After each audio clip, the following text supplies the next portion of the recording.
Welcome back to Politickin.com, your home for self-help meets hip-hop. Make sure you go on Spotify, Google Play, Apple Music. We're on YouTube, Instagram, wherever you listen to podcasts. Type in Politickin. Listen to my interviews since 2008. 1212 and place to be with Deon Visuals. How you doing? What they do? I'm great. How you feel? I'm fantastic. Why they call you Deon Visuals? Deon Visual. Well, I go by Deon because that's my middle name, and it matches a duality with my brand. So Jeffrey, it's my first name. It means God's peace. Deon means the god of wine and rivery. I'm named after a Greek god that was basically known for parties, and that's kind of the space I operate in. Calmness, and then I'm able to take it to 10 when I need to. And visuals because like I do photography. Like before, like I was used to be a writer. Like, well, no, I'm still a writer, rapping and all that. Picked up photography to shoot my own music video, and that's the craft that's getting me to the bag while I do my music. So I used like the photos and the visions and the visuals to push the music forward. Yeah, but you got to add something to it. You got to be like, and I'm painting a picture when I'm writing these rhymes. So that's why I'm visual. Yeah, you got to add to it. You cut that out. That'll go with you too. Every time I write or create something, I'm always in tune with I have to have a vision in my head. Like I can't just write a song and be like, oh yeah, I'm gonna put this bullshit out. Like I need to have like a vision, need to feel it. You feel me? Like I need to see it. I need to see what the video looks like, what the studio session looks like, what the crowd reactions like. I have like a whole vision in my head of like the way things are supposed to be when I make it. So what makes you, I mean, what's a photographer? Like, what do you say a photographer is? Like, what makes a person a photographer? I think a photographer can be anyone that decides to stick with the passion. Like, you don't have to be professional for it. Like, I know photographers are like, you pick it up because it's a hobby they enjoy and they're able to articulate themselves in a way that you couldn't do verbally. So, honestly, to me, like, photographer is someone that picks up the craft, studies the craft, and takes it seriously. Then that doesn't matter what reason they do it for, as long as they like know it. Like you can't just like write like a bar and call yourself a rapper. You feel me? It's not like because being a photographer, professional photographer, is just like being a rapper or any other profession. It's like you have to. It's a lifestyle you kind of have to invest yourself into. Do you have to use a certain camera, or it don't matter? No, none of that. Man, I done crazy shit off an iPhone. You feel me? Like as long it's the person holding the camera. I want to say I'm trying to get in the game. What I need to do? I got the iPhone, iPad. What else? iPad. What else I need to do? Get that iPhone portrait mode, you feel me? Or you can pick up a little Canon, you can pick up a Nikon, you can start with film, you can start anywhere to be honest. Yeah, I be using that portrait mode though. I be using it. I just kind of noticed it. I was like, oh, and I've been using it. Portrait mode go crazy. That shit go dumb hard. No, I mean you could like look up. You just need like the basic elements. You feel me? Yeah. See, you're already doing it. You need. Need to know about the shit. I was telling my girl, I was like, man, I think I just need to get in the habit of taking a picture every day because sometimes you don't even. I think is the thing. The reason I want to do it because I think it kind of like makes you like sit back and observe life when you think like that. Exactly. So it's like sometimes we just be so much caught up in our work that we don't even be like paying attention to what's going on. So I think when you kind of think with a photographer mind, that's kind of like being more aware of your surroundings and shit. Taking everything differently, like everything just becomes from a different perspective when you look at it. That's what fun. Man, where you from? Huh? Say it again. I said, where you from? I'm from Queens, New York. Originally I was born in Brooklyn, moved to Queens when I hit like my teens, and this has been my stomping ground ever since. Okay, so you came from what? LL Cool J and 50 Cent from Queens? Yeah, you feel me? But I'm not from Southside. I'm from Woodhaven. Okay. Right off of Jamaica. So what got you involved with music? To be honest, like I was like a writer in like since elementary school, since I could pick up a pen, I went immediately to writing stories, poetry, fiction, whatever. And then I hit like a certain age where I found that I could sing. I was doing a project on Ray Charles. I found that I had a knack for the music. So I was like, I'm gonna take this, but I took it as a hobby. So I didn't call myself an artist until like I started taking this shit more seriously like a couple of years ago, where it's like I have some potential to take rap somewhere, and I love it, and this is what I enjoy doing. So I'm gonna stick to it and see where I can take it. It's just like a window period. I'm a firm believer in the window period of music. Like you really want to take something in your life and like run with it. especially music, the entertainment industry, I think you have until like 28, 30. That's how I feel. So like anytime after that, you can always play in the realm of music, do photojournalism, A&R, PR, whatever. But for me, I want to be, I want to be an artist. That's what I need to be. That's where my realm is at. So that's what I'm running with right now. So how old are you right now? Huh? How old are you? 23. Just turned 23 in March. Okay, so you got time, cuz. Yes, sir. You feel me? All right, then who are some of your influences? I grew up on it all, but I really fuck with like right now as a current, I fuck with Smino, Anderson .Paak, Biggie, of course. In terms of like sound influence, definitely a bit of Smino, definitely a bit of like Gold Link, Mac Miller type energy. But I like to keep my taste is just like the music is very versatile. So like I'll switch it up and I'll go from Rolling Stones to like Griselda and Conway and Benny Butcher in like half a millisecond. So I mean, you remember what was your first rap name? my first rap name was JDC, which is just my like initials. Jeffrey Deon Chambers, yeah. And then how would you describe your sound? My sound is like it's a mix between like I get comparisons a lot. I get comparisons to like MF Doom, or I get Smino comparisons, or I get Joey Bass comparisons. But that was when I first started out. Like lately, I've been getting like a lot of like my own sound. Like no one in Queens really sounds like me. You know what I mean? So like I would kind of describe it as like Dreamville Top Dog Entertainment type like atmosphere. If that makes sense.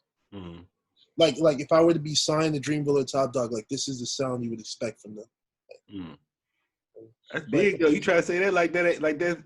That's like saying you up there. It is.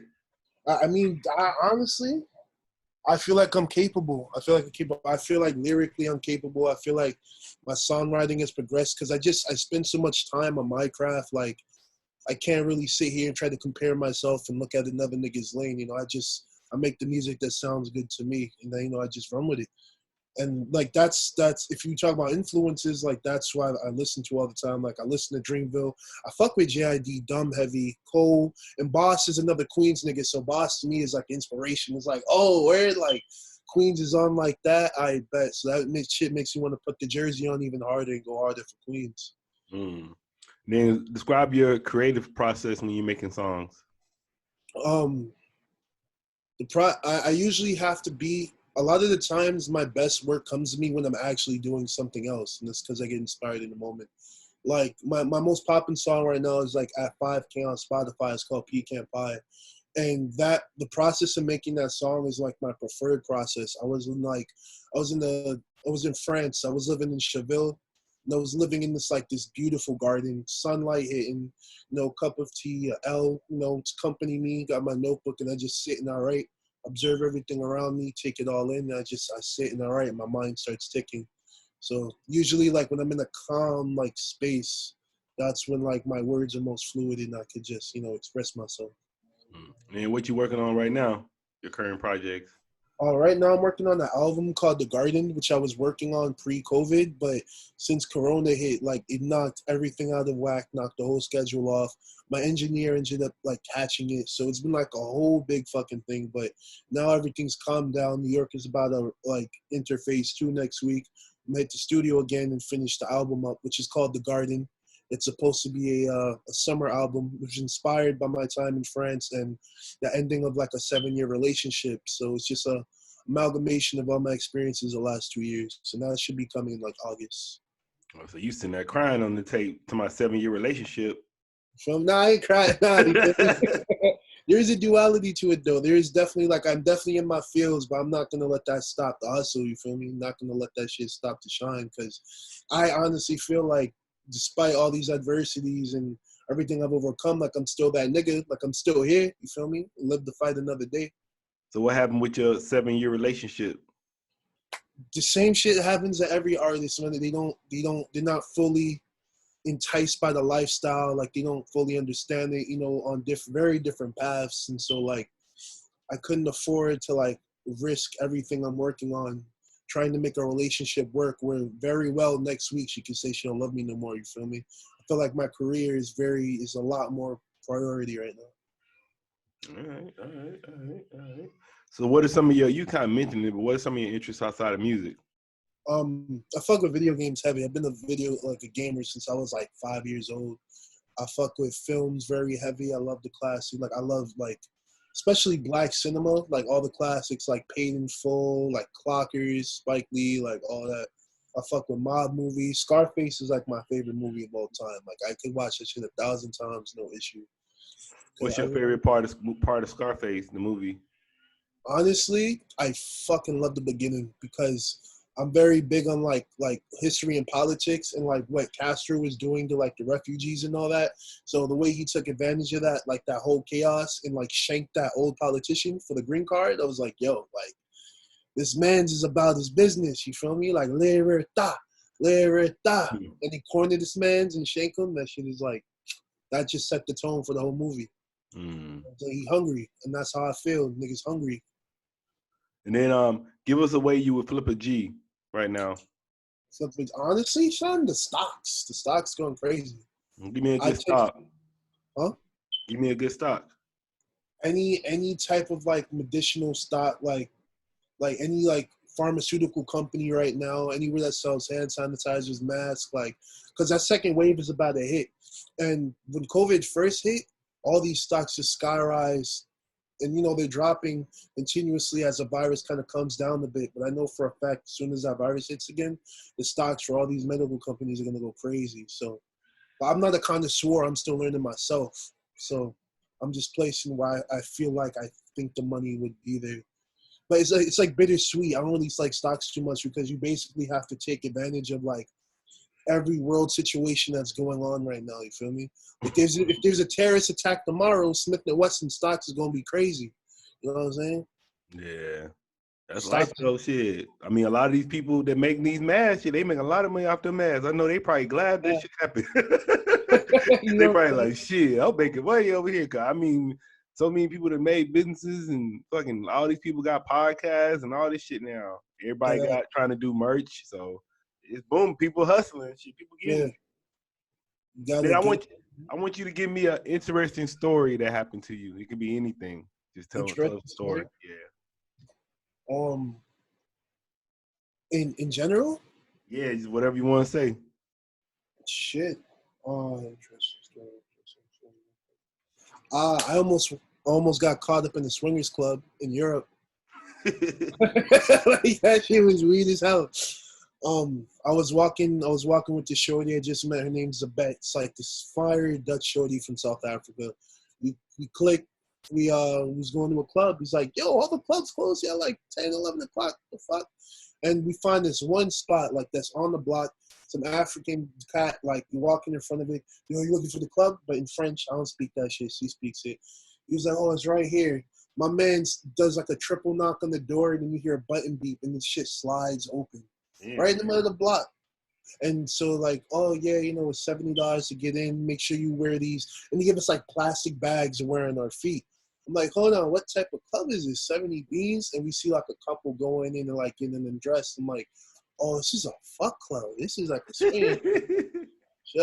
And yeah, and the plastic bags are for obvious reasons, and Shorty was with it, but you know, I'm a big nigga, bro. I'm not trying to be around a bunch of these Europeans naked as hell. Trying to get my dick sucked, so I'm like, I'm out. I'm not with it. So I dipped out. And yeah, and then the next bar we tried to go to was a swingers club, but it was a gay swingers club. He Like, tried hell to no. catch me. Yeah, he tried to catch me 2 for 2 that night. So I I found an escape. And yeah, I think that's like the weirdest thing that's happened to me as a recent. How recent was that? Like a year ago. How Year long ago. was you out there for? 6 months. Okay. What made you come back? Or you was on tour or something? Or? No, I got the scholarship to go to school, and they gave me mad funding. I almost didn't like everything was from their pocket, so I took advantage of it. You know, did finish my studies out there. I documented the riots that were happening out there. Only reason I came back to keep it a buck is because I ran out of bread. Like, you feel me? Like, like that was the thing. Like, if I could get like a job out there, I would have been set. But shit, I'm glad I'm not out there now because the COVID was crazy. The riots got crazy. The strikes got crazy. So if I'm experiencing all that, I'm glad I'm in America where I can know how to navigate the lifestyle fully. Mm. All right, what would you like to say to your fans and supporters? Um, Honestly, bro, just thank you because I know the way my fans and supporters move is exactly how I move, and I move from a place of like genuineness and love. You feel me? Like that's what I try to spread is positivity, love. Like there's mad negativity out in the world, and I'm not trying to bring that in. So like as the next man, I feel like it's our responsibility to just kind of like, hey, like I'm an entertainer. I have this power to influence, and I'm just trying to influence like good shit. You feel me? Positivity, the good energy, empathy, and I just want my supporters to keep moving like that. I'm saying, don't give a hope. Like shit is crazy right now. But for one, rest in peace, George Floyd. We've been going hard with the donations. A lot of my supporters, I dropped a song in honor of George Floyd called Black Boy, and the rest of the cases that were, not solved from police brutality. And I made over $1,500. All my supporters, fans started giving bread, and I put on to different organizations that I liked or I thought that benefited the movement. 100% of the proceeds go like from the song go to the funding, and then direct donations also go to the funding for the organizations. That's what's up. Yeah. All right, man. I want to say thanks for coming through politicking with me. Of course. Thank you for having me. This is dope. No doubt. You want to tell me your social media and everything? Yes. You can follow me at Deon Visuals, Deon Visuals, or Deon Raps, Deon Raps. All right, I'm gonna take this from one of my homies, AJ. Anything you want to leave the listeners with? Last words. Oh, you talking to me? Oh yeah, my fault. Because that's you on the phone, I misheard. But just be great, be kind. Like this whole situation we in is temporary. You know what I'm saying? Like life don't stop. Life never stops. Just keep grinding. Don't take this as an opportunity to fall off. Like go harder than ever now. I know, right? All right, man. Let me shut this off.